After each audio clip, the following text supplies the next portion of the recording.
way from misery to happiness to thee. I'm on my way from misery to happiness to thee. I'm on my way to what I want from this world. And years from now, you'll make it to the next world. And everything that you receive up yonder is what you give to me the day I wonder. I took a right turning yesterday. Yeah, I took a right turning yesterday. I took the road that brought me to your hometown. I took the bus to streets that I could walk down.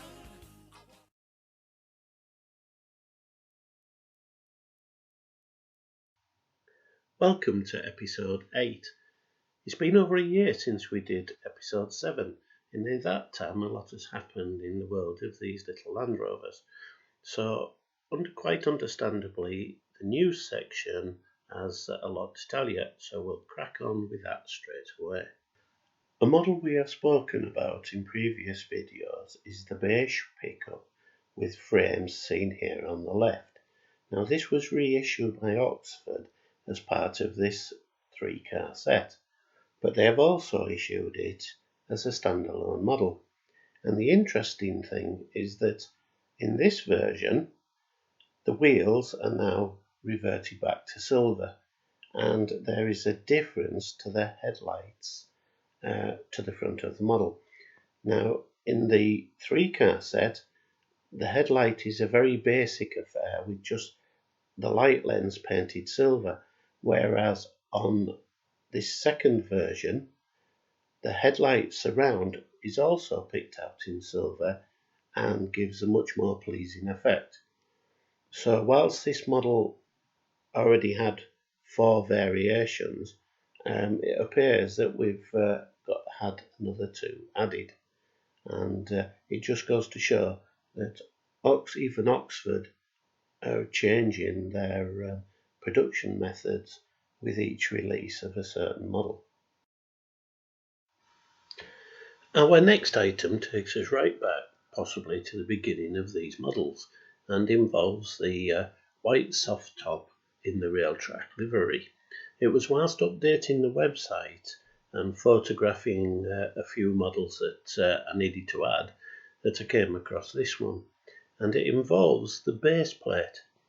Now, normally these models have a screw hole and a spigot so that you can mount them onto a plinth that comes with the Perspex case. However, this one is devoid of both items, so it would suggest this is one of the very earliest ones and possibly predates the Perspex packaging and possibly just came in a cardboard box. It's certainly one of the very early models, as can be seen from the painting, running gear, etc. But it's a very interesting item, and it raises the question, are there more out there like this in the other liveries? This is the first one I've come across. I have about 100 and odd versions of these now, and it's the first one I've seen.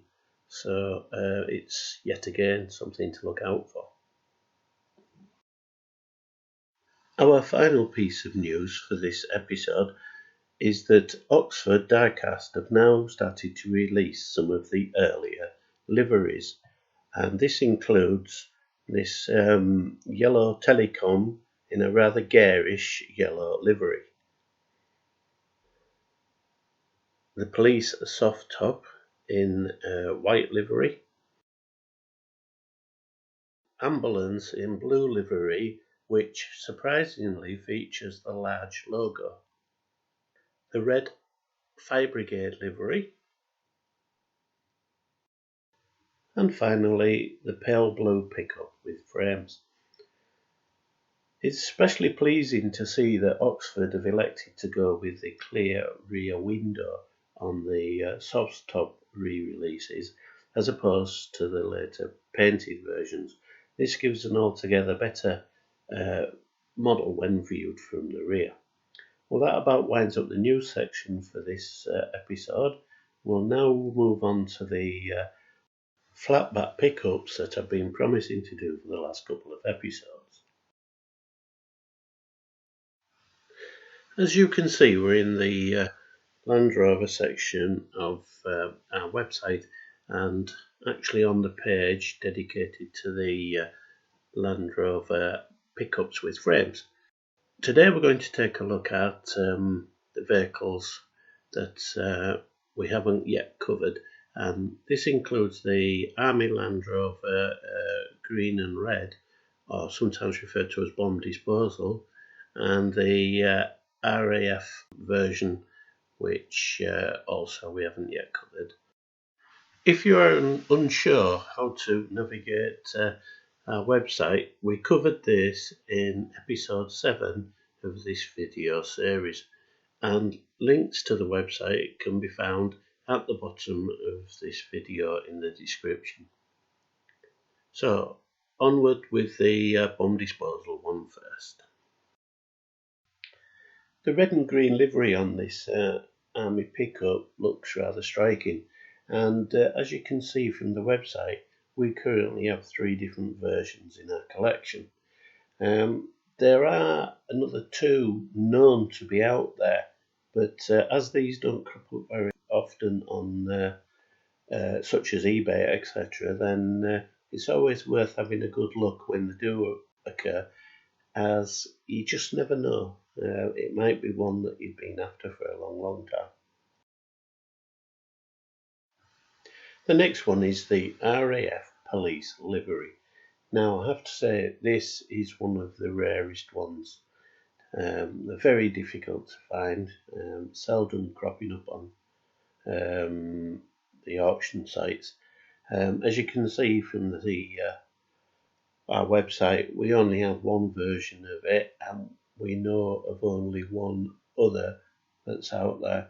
It doesn't mean to say there aren't others, but they crop up so infrequently that if you get the chance of one, just grab it while you can.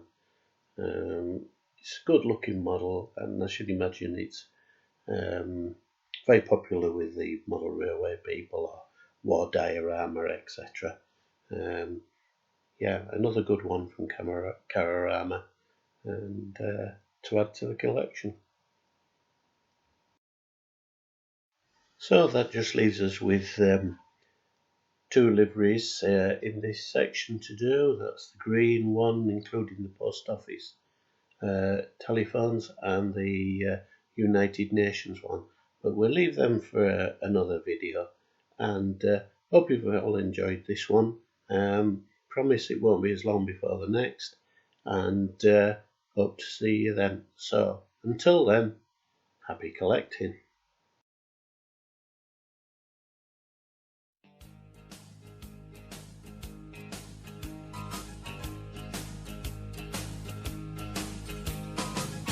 I'm on my way from misery to happiness to thee. I'm on my way from misery